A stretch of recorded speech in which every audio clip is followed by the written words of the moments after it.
For 8 years under Barack Obama, the Department of Justice was politicized and weaponized. When you came before this committee in your confirmation hearing, you promised things would be different. I asked you specifically, quote, will you commit to this committee that under your leadership, the Department of Justice will not target the political opponents of this administration? Here was your answer, quote, absolutely. It's totally inappropriate for the department to target any individual because of their politics or their position in a campaign. That was your promise just a few months ago. I'm sorry to say you have broken that promise. There is a difference between law and politics. And General Garland, you know the difference between law and politics. Law is based on facts. It is impartial. It is not used as a tool of political retribution. This memo was not law. This memo was politics. On Wednesday, September 29th, the National School Board Association wrote a letter to the president asking the president to use the Department of Justice to target parents that were upset at critical race theory, that were upset at mask mandates in schools, to target them as domestic terrorists. On the face of the letter was in repeated consultation with the White House, in explicit political consultation with the White House. That was on Wednesday, September 29th. 5 days later, on Monday, so right after the weekend, boom, you pop out a memo, giving them exactly what they want.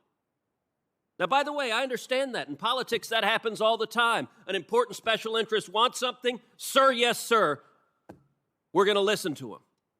Let me ask you something, General Garland. In the letter, which you told the House of Representatives was the basis for this abusive memo targeting parents, how many incidents are cited in that memo?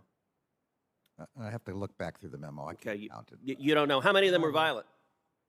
Again, the general report. How many of them were violent? Do you know? I don't know.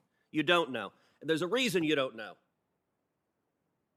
Because you didn't care, and nobody in your office cared to find out. I did a quick count just sitting here. During this hearing, I counted 20 incidents cited. Of the 20, 15 on their face are nonviolent. They involve things like insults. They involve a Nazi salute. That's one of the examples. My God, a parent did a Nazi salute at a school board because he thought the policies were oppressive. General Garland is doing a Nazi salute at an elected official. Is that protected by the First Amendment? Yes, it is. Okay. 15 of the 20 on the face of it are not violent. They're not threats of violence. They're parents who are unhappy. Yet, miraculously, when you write a memo, the opening line of your memo, in recent months, there has been a disturbing spike in harassment, intimidation, and threats of violence. You know what? You didn't look, and nobody on your staff looked. Did you even look up the 20 instances? As I testified, the decision to make send a memo is for an assessment. Did you look up the 20 instances? I did not read. Did anyone on your staff look them up? I don't know the answer, but it's not but of course memo. You don't. In general, there's a reason. Look, you started your career as a law clerk to Justice Brennan. You've had many law clerks during the year, during your time as a judge. I was a clerk to Chief Justice Rehnquist. I'll tell you what, if I drafted an opinion for the Chief Justice and walked in and it said, there's a disturbing pattern of violence, well, Ted, how do you know that? Well, I got an amicus brief here who claims it. You would fire a law clerk who did that. You're the Attorney General of the United States. This was not a tweet you sent. This is a memo to the Federal Bureau of Investigations saying, go investigate parents as domestic terrorists. That is not what the memo says at all. It does not. Is it what the letter says? That is not what. Is it what the letter says? I don't care what the letter says. You don't care. You said it was the basis of your memo. You testified under oath before the House of Representatives. The letter was the basis of your memo. Now you don't care about the letter? The letter and public reports of violence and threats of violence. My memo says nothing about domestic terrorism, says nothing about parents committing any such things. My memo is an attempt to get an assessment of whether there is a problem out there that the federal government needs to resolve. The letter on its face says the actions of the parents could be the equivalent to a form of domestic terrorism. And that is wrong. And asks the president to use the Patriot Act in regards to domestic terrorism And directed at parents.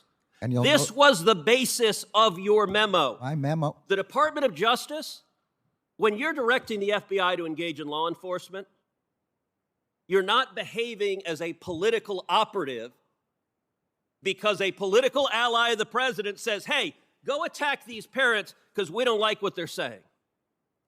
Department of Justice, you did no independent research on what was happening, did you? The memo has nothing to do with partisan. Did you do independent research? The memo has. Did you do independent research? The memo has nothing to do. Okay, you're with not partisan answering that politics. You've testified you know nothing about the violent sexual assault that happened in Loudoun County, even though it's one of the bases in this letter. I read about it since then. Okay. You told the House last week you knew nothing about it. Not know at the time. No. Okay. This week, the court concluded that a 14-year-old girl was violently raped by a boy wearing a skirt in the girls' restroom. The school district covered it up, released the boy, sent him to another school where he violently raped another girl. The father, who Mr. Hawley just showed you, was the father of the first girl. He was understandably, do you understand why a parent would be upset when your daughter is raped at school, the school board covers it up, and then lies to you and claims there have been no assaults, we have no instances of assaults in our bathroom, and that was a flat-out lie, as the court concluded this week. Do you understand why the parent would be upset? Absolutely, and any expressions of upset are completely protected by the First Amendment. Except you just called him a domestic I terrorist. never called him that. That's not correct. This letter calls him a domestic terrorist. You based a direction to the FBI, an official direction from the Attorney General, on this letter, and I'll tell you what, the NSBA is so embarrassed of this letter, they've apologized for it and retracted it, but you don't apparently have the same willingness to apologize and retract what you did. Let me ask you something else. A big part of this letter is that they're upset about parents not wanting critical race theory taught.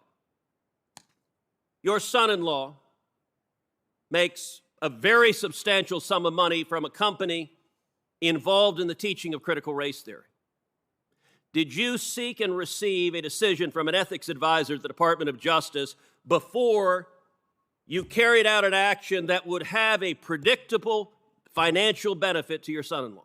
This memorandum is aimed at violence and threats of I just violence. asked a question. Did you It seek an has ethics no predictable Did you effect seek on- an ethics opinion? It has no Did you seek an ethics opinion? Judge, you know how to ask questions and answer them. Did you seek an ethics opinion? You asked me whether I sought an ethics opinion about something that would have a predictable effect on something. This has no predictable effect in the way that you're talking about. So if critical race theory is taught in more schools, does your son-in-law make more This money? memo has nothing. If critical race theory is taught in more schools, does your son-in-law make more money? Yes or no? This memorandum has nothing to do with critical race Will theory you answer or if you any sought an other ethics kind opinion? of curriculum. Will you answer if you sought an ethics I am answering the best I can. Yes or no? Did you seek an ethics opinion? This memorandum has Did nothing. you seek an ethics opinion? This memorandum has nothing to do with. General, are you critical race theory. refusing to answer if you sought an ethics I am opinion? telling you that there's no possible. So you're saying no. Just answer it directly. You know how to answer a question directly. Did you seek an ethics opinion? I'm telling you that if I thought there was any reason to believe there was a conflict of interest, I would do that. But I cannot. Why do you imagine refuse to answer a the question? conflict Why of won't you interest. just say no?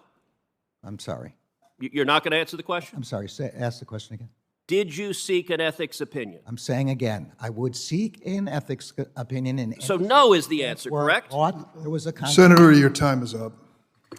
Let the record reflect the Attorney General refuses to answer whether he sought an ethics opinion, and apparently ethics are not a terribly high priority in the Biden Justice Department. I don't think that's a fair reflection of what I said. Then answer the question.